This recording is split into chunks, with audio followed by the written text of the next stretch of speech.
Hi, welcome back to Celebrating Culture. We're here at Lakefront Airport at the Big Easy Wing, and I'm with David Capo, who is the wing commander. Is that right? Wing leader. Wing commander? Yes, sir. Okay, so you're the Commemorative Air Force. Tell us about it.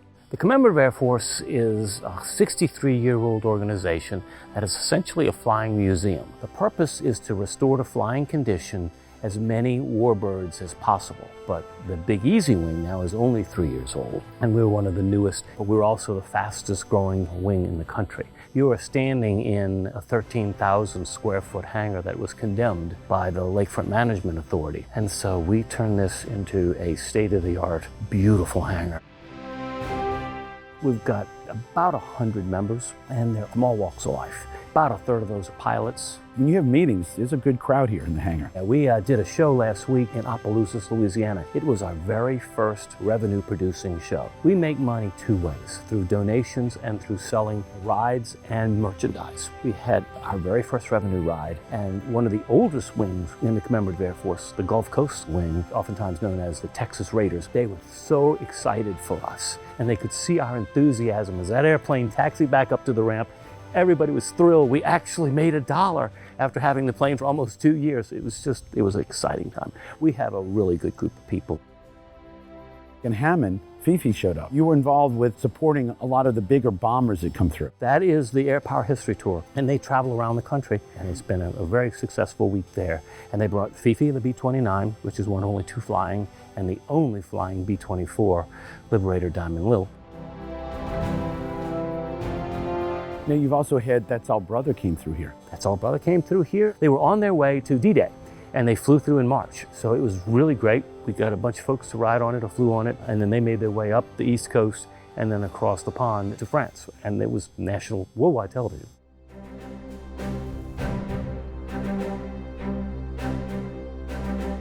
You guys kind of took something nationwide. You know, the Archbishop flew, and now July 4th, tell me. One morning, I opened up an email, and one of my counterparts took his pastor up right after the pandemic hit, and they just privately blessed the city. I said, what if we could do something like that on a more public basis? So I picked up the phone and I started calling people, and they were like, are you serious? Is this a joke? A priest, a rabbi, and a pilot get in a plane, come up with a punchline? And I said, maybe I am nuts. Well, pursued it. The Archbishop had just gotten over the COVID virus and had been cleared to fly. We had a young lady, rabbi, and we said, let's go for it.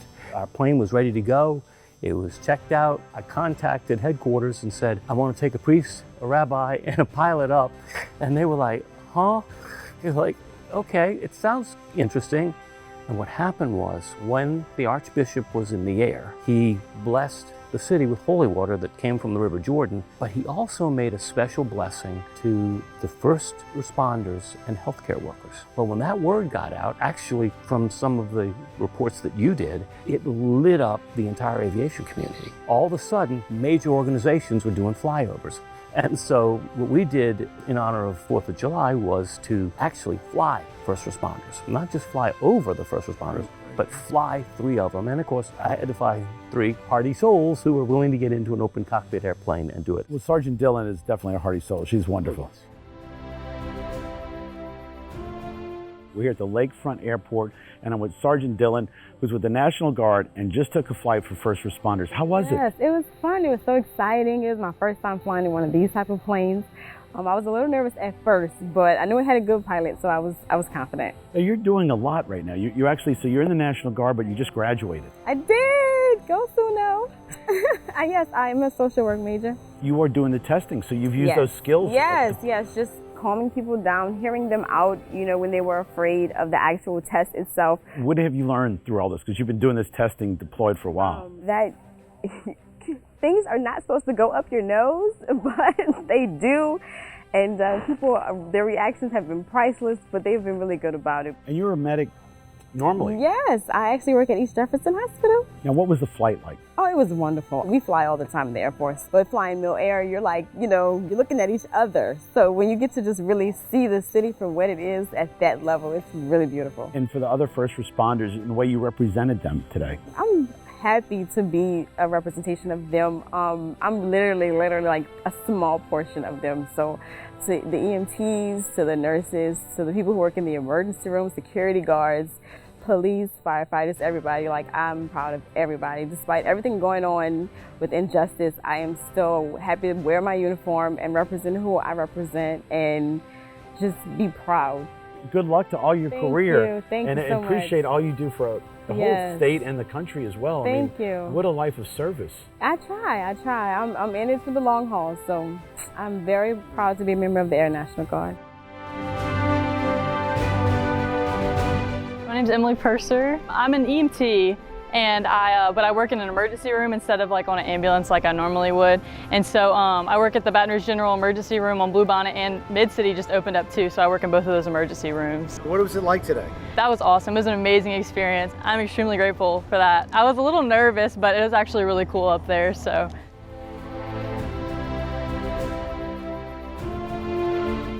My name's Timothy Power. Timothy, you're fireman. Yes. Where? New Orleans, Central City, on Martin Luther King. That was fun. I appreciate it. I want to say thank you for letting me go up there to do that. And I got selected, so yes, thank you.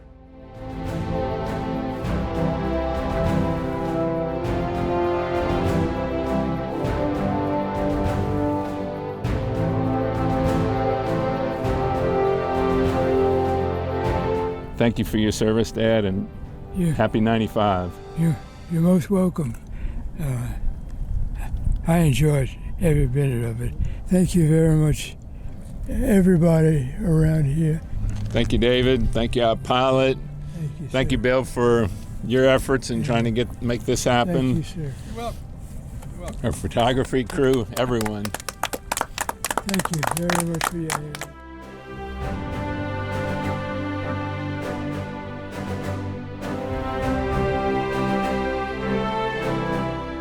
One of your pilots is named Evil. Tell me about Evil.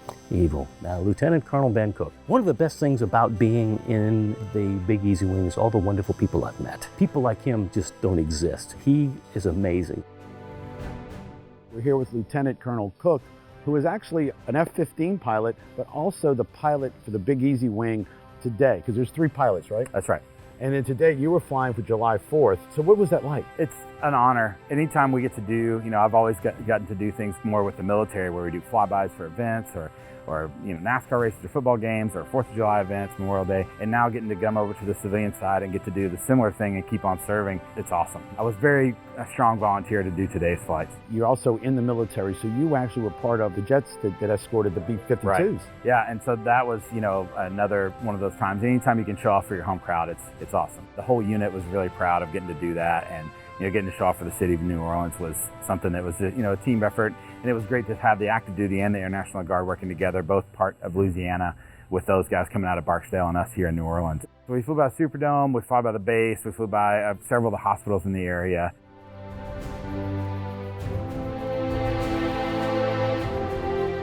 So David, if people want to learn more, or if they want to donate, BigEasyWing.org is our website. We have a Facebook page as well. We're also going to start flying on Saturdays, and we'll have 2 or 4 flights a day, and you'll be able to come up and buy a flight on board the airplane. Well, David, thanks for being on the show. Thank you. And stay tuned. We'll be right back with more of Celebrating Culture.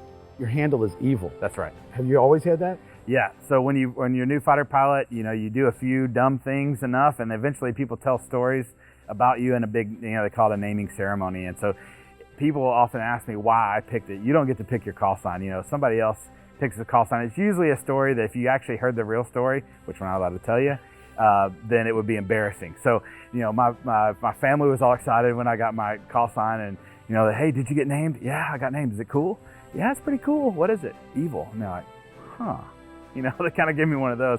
They've since embraced it because I've been evil now for almost 20 years. So I'm thinking Evil Knievel, Evil Cook. Yeah, there's some of that mixed in all of that. Yeah. I'm going to just assume that maybe there's an Evil Knievel story that you got to hand. There's a few stories that went into that. Yeah, so thankfully they're not for public consumption. It's probably good for me. But you did tell me you were at Mountain Home Air Force Base. I was, yeah. Which is where he tried to jump the Snake River Canyon. That's right. So there may be more of an evil story there. You never know how many places are when we start getting into the small world of aviation and people that do crazy stuff, it becomes a very small world. All right.